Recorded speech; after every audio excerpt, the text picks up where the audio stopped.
Gavin Thorne once introduced me to a new hire by saying, "This is Adrian. He babysits the firewall and makes sure nobody downloads inappropriate content at work." He laughed. The new guy laughed. I nodded, smiled, and returned to my terminal where I was at that exact moment, manually scrubbing traces of a botnet ping, trying to fish our sandbox environment. Just babysitting. That was normal at Apex Stack. Flashy tech company name, open floor plan, beer in the fridge on Fridays. But if you weren't part of Gavin's inner circle, loud guys with big watches and louder opinions, you were background noise. And I had the wrong volume, wrong energy, wrong haircut, and apparently the wrong facial expression for management's idea of a team player. But I wasn't there to be liked. I was there to keep things from falling apart. On paper, I was a cybersecurity analyst Roman 2. But that title did not mean much. I patched exploits in our application programming interface gateway, helped draft our weak excuse for a data retention policy, and ran 3 consecutive phishing simulations without a single executive noticing the fake emails were laced with red flags. I carried this place on my back, quietly, efficiently, and mostly alone. The problem was that no one sees the disasters you prevent. Apex Stack was ramping up fast. We had just signed letters of intent with 3 strategic partners, which in Gavin's speak meant companies with money and reputations, the kind who expected service-level agreements with teeth and compliance frameworks that could survive an audit. One of them was a government-adjacent client, some cloud-based procurement platform with acronyms so thick you would choke. What mattered was this. If we got that contract, we were in the big leagues. With it came oversight, real regulations, the kind of fine-tooth scrutiny this duct-tape technology stack could not survive on charm alone. They brought in consultants, branding folks, project managers with whiteboards and startup lingo. One even had the audacity to write "Make Cyber Sexy" across a slide deck and pitch it like a high-profile presentation. Gavin ate it up. I sat through 3 of their kickoff sessions, quietly rotating between contempt and existential nausea. During one of them, I sent a silent ping to our staging environment just to make sure no one had accidentally toggled open test ports again. Spoiler, someone had. My cube was closest to the back door, not by choice. It just worked out that way. Most days I wore headphones, not because I was listening to anything, but because it cut down on small talk. I was tired of being ignored until something broke, then blamed when it was not fixed fast enough. Tired of the just one quick favor messaging pings at 5:59 in the evening. Tired of Gavin peacocking in meetings with things I had written, claiming them as his own insights. And I was especially tired of pretending that I did not notice. But I kept showing up because someone had to keep the network secure. I spent my morning scanning logs. You would not believe the weird stuff that flows through a half-baked software as a service stack at scale. Bots, script kiddies, accidental internal scans, developers who forgot to sanitize their queries. I caught it all, flagged what mattered, and cleaned what I could. Sometimes I sent polite emails when I needed help. Usually those went unanswered. When I flagged a suspicious lateral movement spike between our billing and marketing databases, Gavin told me I was being overly paranoid and that those 2 teams always sync around this time of the month. I guess he missed the part where the traffic originated from an internet protocol address that resolved to Romania. Once I proposed a 2-factor authentication upgrade in a team meeting, Gavin cut me off mid-sentence with, "Let's not scare off the developers with security theater." That was his favorite phrase, security theater. It was as if basic digital hygiene was some kind of Broadway act I was directing for my own amusement. Still, I documented everything. Every scan, every breach attempt, every instance where I recommended action and got shut down. It was not a revenge file, not yet. It was insurance, not because I expected trouble, but just because experience taught me it was only ever one missed warning away. There was this one moment I think about a lot. A junior developer named Toby Finch came by my desk one afternoon with a problem. His credentials were behaving weirdly, timing out in bursts, and failing multi-factor authentication in strange patterns. I dug around and found signs of a brute force spray targeting user accounts with similar access roles. When I flagged it to Gavin, he brushed it off, saying the developer probably mistyped his password. That night, I stayed late. I traced the pattern. Someone was testing our system. It was not random. It was strategic, surgical, quiet. I killed the address range manually and wrote a quiet note to myself to check the audit trail on outbound application programming interface calls. I went home, had a whiskey, and stared at my ceiling until the anxiety wore off. That is what being in my lane looked like. No spotlight, no credit, just me, the logs, and the endless hum of ignored alarms. Then came the announcement. We were onboarding the federal client in 30 days. Everyone clapped. Gavin bought donuts. I quietly started a new folder on my encrypted drive titled Critical Findings Archive, just in case. It started with a harmless enough red flag, just a blip in an authentication handshake log during a routine drill. I was combing through failed login attempts, bored and caffeinated, when I noticed something off. A user session had passed credential validation, but skipped the multi-factor authentication trigger entirely. It did not fail it. It skipped it, as in it was not there. It was like the door swung open with no knock, no key, no alarm. At first, I thought it was an error in the monitoring system. But the session persisted, clean as day, fully authenticated, and tied to a client-side sandbox account. The login event had all the right tags, except it bypassed the entire second layer of our authentication stack. I tried to reproduce it. I tried spoof sessions, replay attempts, and malformed payloads, but nothing worked. Then I saw it. The vulnerability did not exist in the client request. It was server-side. I spent 4 hours debugging the issue, running local instances of the authentication gateway in our isolated staging sandbox, and tracing every single call stack. I watched the session tokens dismantle and rebuild themselves on my terminal screen, identifying the exact line of code in the identity gateway where the authentication check was bypassed. It was a single, careless conditional statement that failed to validate the session state after token expiration. A recent patch to our identity gateway that we rushed through to meet a Q2 feature deadline had accidentally introduced this severe logic flaw. If a session cookie expired mid-request during a background call, the system revalidated it without triggering multi-factor authentication or logging the event. It was like wiping the fingerprints off a crime scene while the intruder was still inside. It was not theoretical, it was active. And if I found it, someone else could too. I documented everything. I even screen-recorded a demo showing exactly how a bad actor could sneak in. This was not some picky theoretical edge case. This was a welcome mat rolled out at the feet of every script user and data scraper on the internet. I filed a ticket in our security queue, tagged it critical, escalated it directly to Gavin, and looped in 2 members of the development team. No response. 12 hours later, I sent a follow-up with the subject line Urgent Authentication Bypass on Production Severity 1. I attached the packet capture logs, the session replay, and a short write-up that referenced federal compliance standards on user authentication flows. Gavin finally replied. Not by email, not in the ticket, but on Slack. For heaven's sake, Adrian, just stay in your lane. We're onboarding the biggest client we've ever had. This is not the week for drama. Drama. I sat there staring at his message like it had personally slapped me. My fingers hovered over the keyboard. For 10 full seconds, I thought about typing back a response so blistering it would melt his gelled haircut right off his smug skull. But I did not. I screenshotted the message, saved it as a portable document format file, copied all relevant files to a new hidden folder on my encrypted drive labeled 2025 Authorization Bridge, and then I took a walk.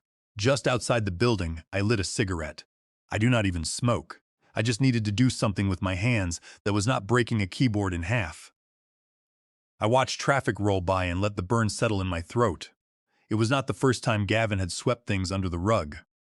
Last fall, he told a junior engineer to stop chasing ghosts when they discovered unfiltered input in our marketing analytics tool. The tool later leaked customer data to a third-party dashboard no one had reviewed, but it never made it up the chain. Gavin buried it with a private fix and told the engineer it had been a known false positive flagged by quality assurance. Before that, he downplayed a developer's discovery of an open port in our staging cluster, blaming testing residue and quietly pushing the patch without reporting the incident. That one never made it into our quarterly disclosures either. Deadlines were Gavin's gospel. And if something got in the way of a launch, He buried it because to him, security was not a business pillar, it was a branding risk. And I was just another geek trying to play cop on his parade. But this was not just bad optics. This was criminal negligence. If that federal client signed on, and we had even one unauthorized access event tied to this flaw, we would not just lose the deal. We would trigger a legal firestorm that could torch the entire company. I knew what I had to do. That night, I opened our internal audit system. I created a draft compliance report for Q3.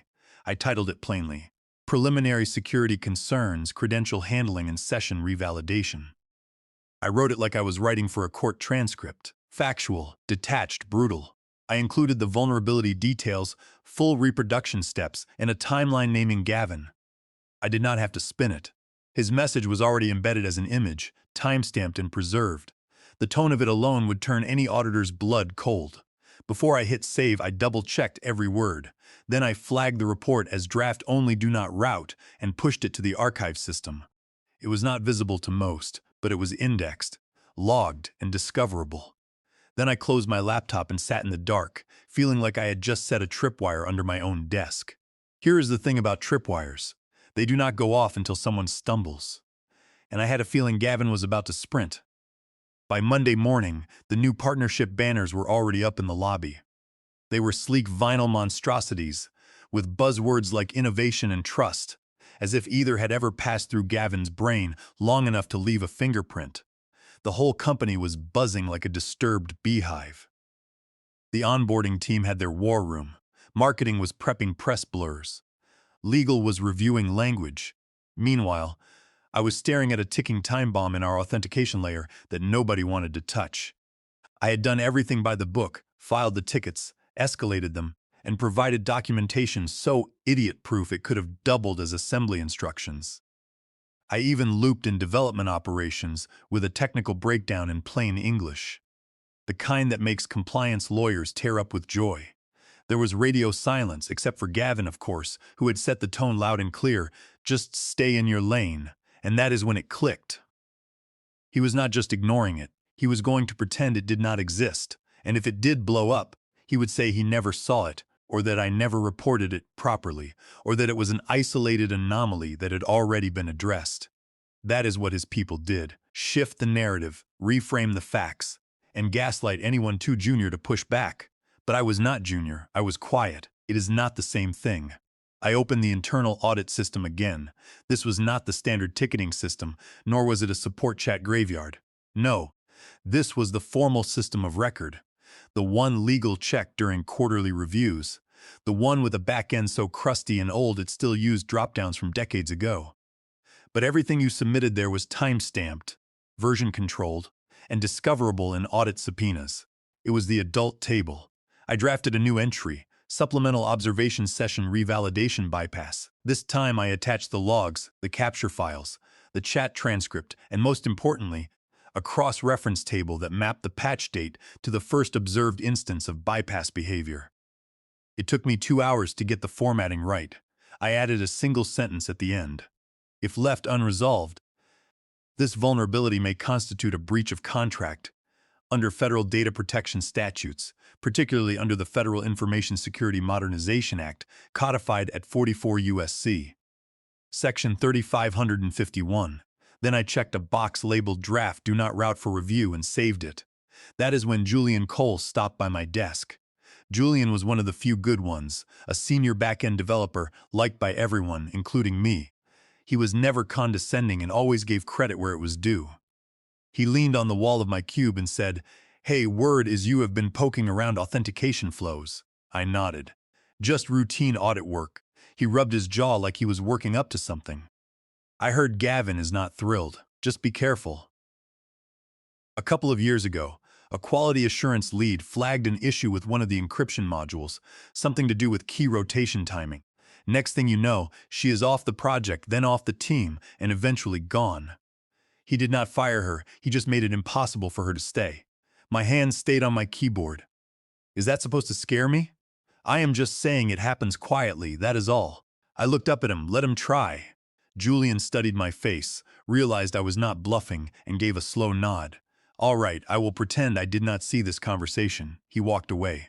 I did not watch him go. Instead, I opened a terminal and verified the archive had captured my submission.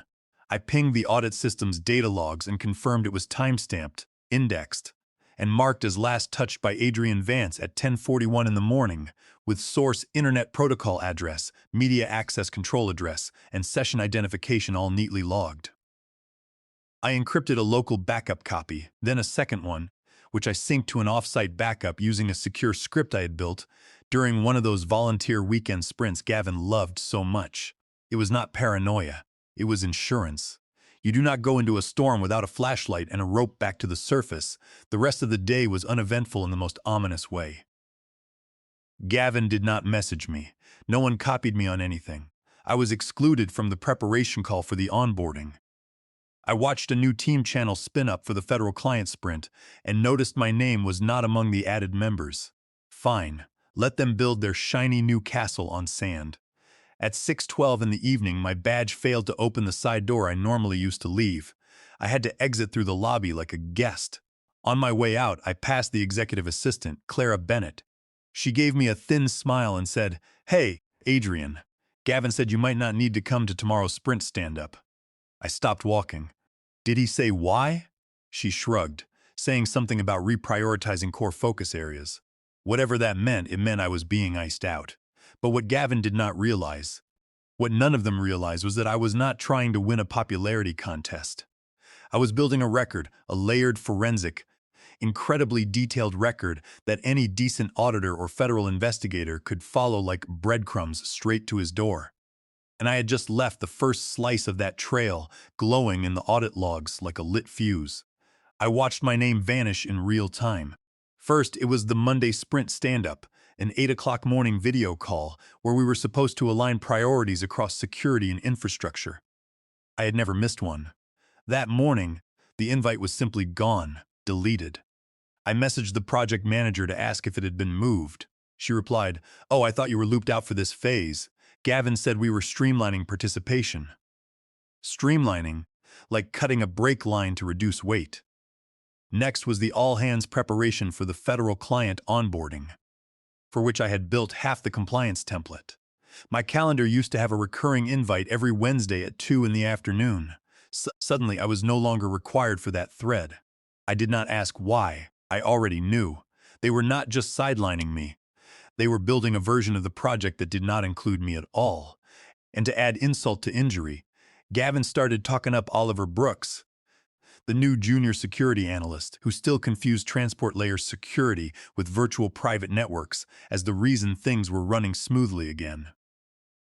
"We have stabilized the ship," Gavin said in the next weekly status update, praising his fresh energy and focused execution. Fresh energy. Oliver Brooks spent 2 days last week trying to whitelist his own personal email address in the production mail filter so he could test email notifications.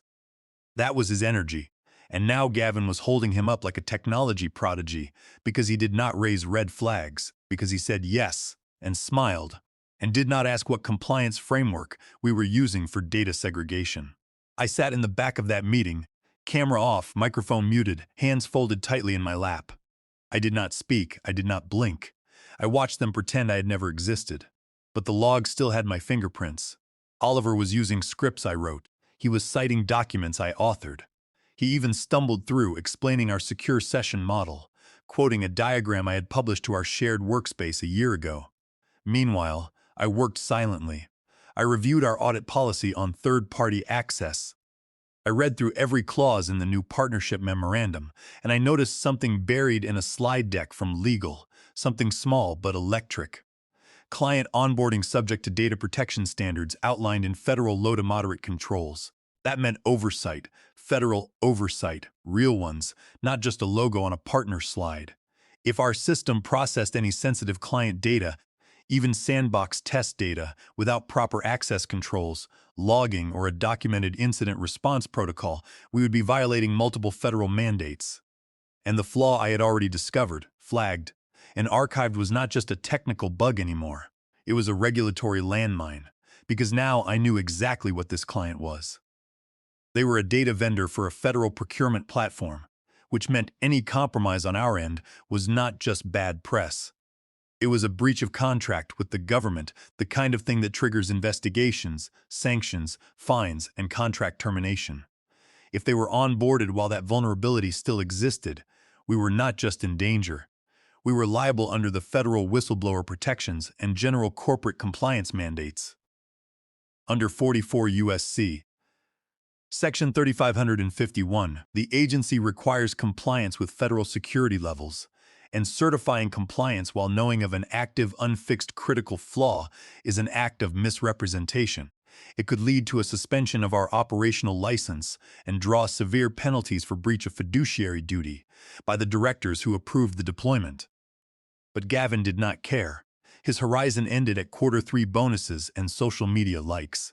I kept working in the shadows, updating my documentation, archiving chat screenshots, and encrypting backups. My local folder now had a nested structure by date, with changelogs and cross-references to ticketing system entries that mysteriously vanished from public view but still existed in database snapshots. One afternoon, I walked by the conference room where the onboarding team was running a live demo. Through the glass, I saw Oliver Brooks sitting at the head of the table, hunched over a laptop that still had my credentials saved in the terminal emulator. He was demoing the single sign-on module, the exact module with the authentication flaw. I stopped in my tracks, watched as the client representative, a man in a navy suit with a badge clipped to his belt, nodded along. He did not know. None of them did. Not yet. Inside, Gavin clapped Oliver on the back and said something I could not hear. Oliver grinned like a child who had just found the prize in his cereal box. That night, I ran a new scan on the live instance. The flaw was still there, not fixed, not even mitigated, just ignored. I stared at my screen. My reflection hovered ghost-like in the glass. I looked tired, hollow, but underneath that stillness was something harder than anger, a kind of bone-deep resolve, like steel cooled in oil. Quiet rage forged into cold patience. I spent that evening organizing the documentation, checking the cryptographic hashes of each backup file, and ensuring that everything was cross-referenced in an audit trail that no one could delete. If Gavin attempted to purge the logs, my external secure backups would prove the alteration. I was ready for whatever came next. The federal team did not kick down the doors, they just showed up. 3 of them, in suits sharp enough to slice through the startup stench of burnt coffee and bravado. No fanfare, no sirens, just a quiet presence in the lobby at 9:17 in the morning on a Thursday, holding credentials and asking for our chief compliance officer, who was not in yet because he had been working from his lake house all week. Word spread fast, but no one knew the reason for their sudden arrival. The email from legal came in 2 hours later, framed as a routine review prompted by a data-sharing concern from a third-party client. That was code. Everyone in technology knew what it meant. Something had gone sideways, and now it was time to pretend everything was fine while quietly hiding the issues. They were here because a different client, smaller, older, and far more demanding, had filed a formal complaint about suspicious activity in their environment that pointed back to us. That triggered language in the contract that mandated an audit, and once the audit starts, they get access to everything. By noon, the agents had set up in conference room B. The first request was surgical: access logs, session management policy, and internal audit trails related to credential validation. I read the notification email 3 times just to be sure. Credential validation. That was not a coincidence. That was the same slice of the system where the session revalidation flaw lived, the same system Gavin had told me to ignore. By 1:15 in the afternoon, legal had called a triage meeting. They said it was just fact-finding, that we were supporting the process. But here's the part they did not say. Someone somewhere had seen something they should not have, and they traced it back to us. I expected to be blamed, to be grilled, maybe even thrown under a bus with Gavin behind the wheel. Instead, I was invited. The invite was terse, from an associate general counsel named Harvey Pierce. Please join us for documentation review at 2:30 in the afternoon in room C. Bring your audit access credentials. When I walked in, Harvey was already there along with one of the auditors and 2 people I did not know. No Gavin, no Oliver, just me, the logs, and the people who actually understood what logs meant. "Have a seat, Adrian," Harvey said, motioning to the projector. On the screen was the internal audit portal. My draft report stared back at me. Preliminary security concerns credential handling and session revalidation. He clicked it open. There it was. The logs, the reproduction steps, the Slack screenshot with Gavin's "just stay in your lane" message, and the cross-reference patch dates. I watched them read. I watched the auditor's eyes flick across the Slack message, then back to the timeline. No one said anything for a full 60 seconds. Finally, Harvey cleared his throat and asked, "Did you report this to anyone else?" My hands rested flat on the table. I documented it in the system of record. That is all. He nodded once. It was not disapproval. It was realization finally slipping past the usual filters of politics and pretense. One of the unnamed suits flipped a notepad. "Is the vulnerability still active?" "Yes," I replied. "It has been live since the identity patch pushed on May 14th. No mitigation, no code rollback, just ignored."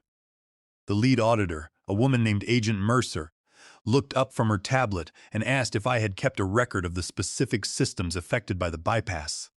I handed over a printed index of our microservices, demonstrating that the flaw compromised both the user directory and the billing database. I explained that under federal standards, particularly the Federal Information Security Modernization Act, this constituted a Category 1 security failure. Her pen scratched against her notepad, a sound that felt like a nail in the coffin of Gavin's career. Harvey tapped the image of the chat message. "And Director Thorne responded this way?" "Yes, and no corrective action was taken." There was silence again. I was not asked to leave. They just let me sit there. They did not know what to do with someone who had done exactly what protocol demanded without trying to spin it into office politics. The next morning, the board escalated my credentials. My inbox received a message: security clearance elevated to level 7, giving me access to floors 6 and 9. Gavin's badge was deactivated, his profile photo disappeared from the directory, and his name was removed from the website, not even a placeholder, just gone. The official all-hands meeting was called at 11:30 in the morning. The chief executive officer appeared via live stream. "Today, we are announcing a transition in leadership. We are also pleased to announce the creation of a new compliance initiative. Effective immediately, Adrian Vance will be stepping into the role of Director of Compliance Architecture." I sat at my desk, feeling a quiet, heavy satisfaction, like a glacier finally reaching the sea. Harvey Pierce came by my desk afterward. "The role is yours. Full scope, reporting directly to the General Counsel. We would like you to write the charter." I stared at him. "I will need autonomy, hiring authority, a team, and a formal charter signed by the board." "You will have it by Monday." I nodded. "Then we are good."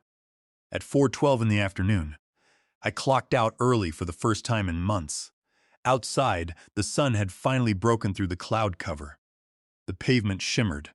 I walked across the parking lot with my badge still warm from the boardroom, knowing the system had finally listened.